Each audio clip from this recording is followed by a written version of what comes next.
আসসালামু আলাইকুম। দেখেন, এটা হচ্ছে আমাদের রেস্টুরেন্ট। এটার মধ্যে আমি কাজ করি ওয়েটারের। তো গত 1 মাস ধরে এটাতে কাজ করতেছি। ইনশাল্লাহ এটাতে কাজ করার অনেক দিন ইচ্ছা, বাকিটা আল্লাহ ভালো জানেন। যতদিন রিজিক আছে ততদিন কাজ করব। আমি চাইলেও রিজিকের বাইরে কাজ করতে পারবো না, এটা আল্লাহর ইচ্ছা। যাই হোক, আপনাদেরকে দেখানো এই জন্যই আসছি। আসলে এটা হচ্ছে বাইরের প্লেস, এই রেস্টুরেন্ট বেশি বড় না। আর যে বিল্ডিংয়ে রেস্টুরেন্ট, সেটার মধ্যে অনেক রেস্টুরেন্ট আছে, প্রায় 10-12টা রেস্টুরেন্ট আছে একই বিল্ডিংয়ে। ঠিক আছে, এটার সাইডে 10-12টা বিল্ডিং আছে। তো এই বিল্ডিংয়ের নির্মাণ কাজ শুরু হয়েছিল 1428 সালে। নির্মাণ কাজ শেষ হয়েছিল এই বিল্ডিংয়ের 1479 সালে।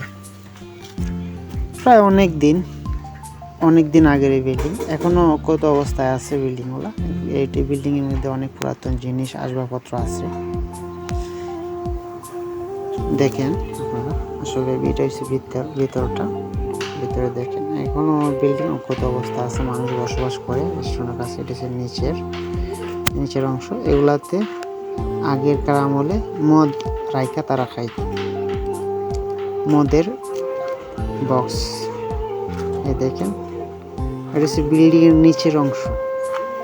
পরের অংশ তো দেখা যাচ্ছে বিল্ডিংয়ের নিচের অংশ।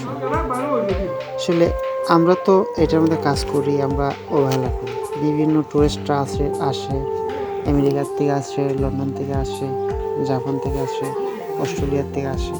তো আমাদের রেস্টুরেন্ট কাস্টমার বেশি অংশই টুরিস্টিয়ান হয়, ইটালিয়ান কম হয়। আসলে ইংলিশ বলাটা আমাদের রেস্টুরেন্টে জরুরি। আর তাছাড়া আমি এত বেশি ইংলিশে পারদর্শী না। যাই হোক, মোটামুটি কোনো রকম চলার মতো, ইটালিয়ান বাংলা ইংলিশ মিলায়া চলে কি যাটা কোনো রকম চলার মতো চলে যায়। আমার মালিক অনেক ভালো, ইটালিয়ান মালিক। আর আমার সাথে কাজ করে 2টা মেয়ে ইটালিয়ান, তারাও আমাকে অনেক সহযোগিতা করে। যতটুকু সহযোগিতা করে, আমার বাংলাদেশি কোনো ভাই যদি হইতো তাহলে আমাকে কথায় ইনসাল্ট করতো, বা বাংলাদেশি কোনো বোন হলে কথায় ইনসাল্ট করতো। আমাকে যথেষ্ট ভালোবাসে তারা, 2টা মেয়ে ইটালিয়ান, তাদের নিয়ে কাজ করি। যাই হোক, দোয়া করবেন সবাই যেন সুন্দরভাবে ভালোভাবে কাজকাম করতে পারি। এটা হলো আমাদের রেস্টুরেন্ট। এতে আরও ভালো ভিডিও পাওয়ার জন্য সবাই আশা রাখবেন। আসসালামু আলাইকুম।